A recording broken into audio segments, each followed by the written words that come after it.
to welcome George Galloway.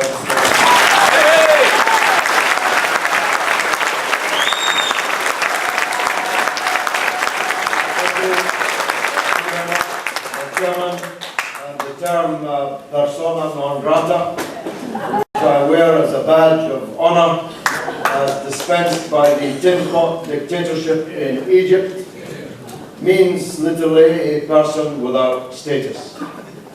But I know from the thousands, literally thousands, for all of my inboxes, collapsed under the weight, in the wake of the awarding of this medal by President Mubarak, that the person who is without status in Egypt is him and the rotten dictatorship.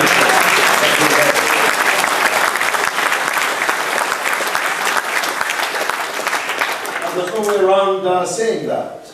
I have forsworn, by and large, to tell the truth about Egypt, preferring silence, diplomatic silence, because we needed to get our overland convoys through Egypt into Gaza. These convoys have now all been banned. I needed to be diplomatic about my relations with Egypt so that I could enter Egypt. I am not to be allowed to enter Egypt again, at least as long as this dictatorship is in power, which, pray God, will not be for very much longer. But there is now no reason for me to do other than place the responsibility that rightly belongs on the dictatorship in Egypt of the suffering of the people of Gaza. Because we can talk all night about the Israeli siege on Gaza, but there would be no siege on Gaza if the Arab country of Egypt would open the gate to the other Arab country of Palestine. And that's undeniable fact.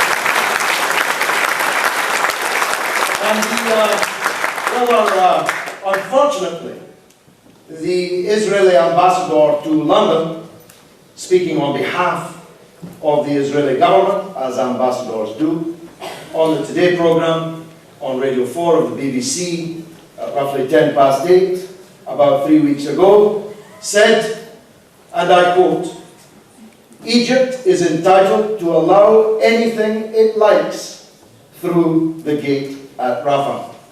It can allow food, it can allow medicine, it can even allow belly dancers to cross the border at Rafah."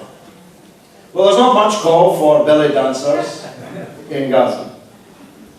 But as we have the word of the Israeli ambassador for it, there is no escaping this demand that every hungry child in Gaza, every homeless family which has no roof, which has no windows, which is sleeping in the rubble or under the tents, every child that's short of medicine or medical attention could be relieved if the Egyptian dictatorship would open the gate at Rafah. So no meeting such as this can avoid raising that demand. Someone asked earlier if we should have sanctions against Egypt. I say no, because those sanctions would harm only the vast majority of poor Egyptians who live on the edge of the abyss. The regime feeds on the dripping roast of American largesse. Any sanctions would affect the man that drives the taxi or carries the bag, or the woman who cooks the food in the restaurants or guides the tourists around the historic places. I'm against any sanctions on the people of Egypt, but we need to hunt the dictatorship of Mubarak just like we hunt the war criminal Zipi Livni and Ehud Barak and the rest of them. Now, Dr. Dawood said that the war is not over. As I was leaving Parliament this evening to come here, Al Jazeera was reporting that the Israeli armed forces have moved in significant numbers to the border with Lebanon. So perhaps they're going to have another go. I was in Lebanon for a day or two last week, and of one thing I'm absolutely certain. If Israel invades Lebanon again, they will get exactly the same bloody nose from the Lebanese resistance as they got in 2006.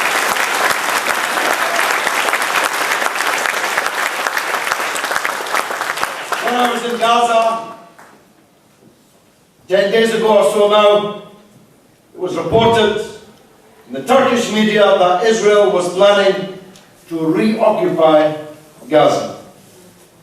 Well, let me advise them against it.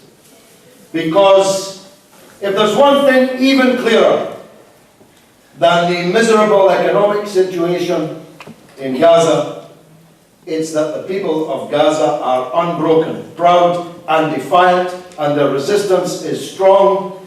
And if every single soldier that Israel possesses were to enter Gaza and attempt to occupy it, it would cost the lives of thousands of those soldiers, and they would not be able to occupy it for one day and one night, because the people would fight them from every house and every street and every alleyway. So I advise them, even more strongly than I advise them, against having another go with Hezbollah in Lebanon, not to dream of a reoccupation of Gaza.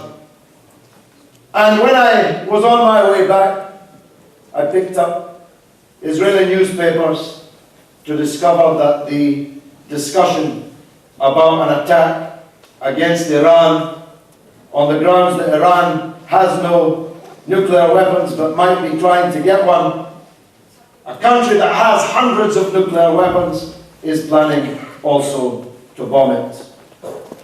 Well, if I can, I would even more strongly advise them against that. Any attack by Israel on Iran will be the biggest mistake in all history. Iran is not a broken-backed country, weakened by 20 years of war and sanctions. Iran can defend itself, will defend itself against any Israeli attack, and I'll tell you something else. It will defend itself not just against Israel, but against the United States that would be required to sanction any such Israeli attack, and it will defend itself against any dictatorship in the Gulf that allows its air, its water, or its land in any way to be used to facilitate an attack on Iran. So we live in very dangerous times. And in those three stories, there is one common denominator: Israel. Why are we allowing this tiny settler state of 6 million people to so imperil the stability and the security of the world by planning and regularly exercising one act of aggression and destabilization after another? And here we come to some uncomfortable truths.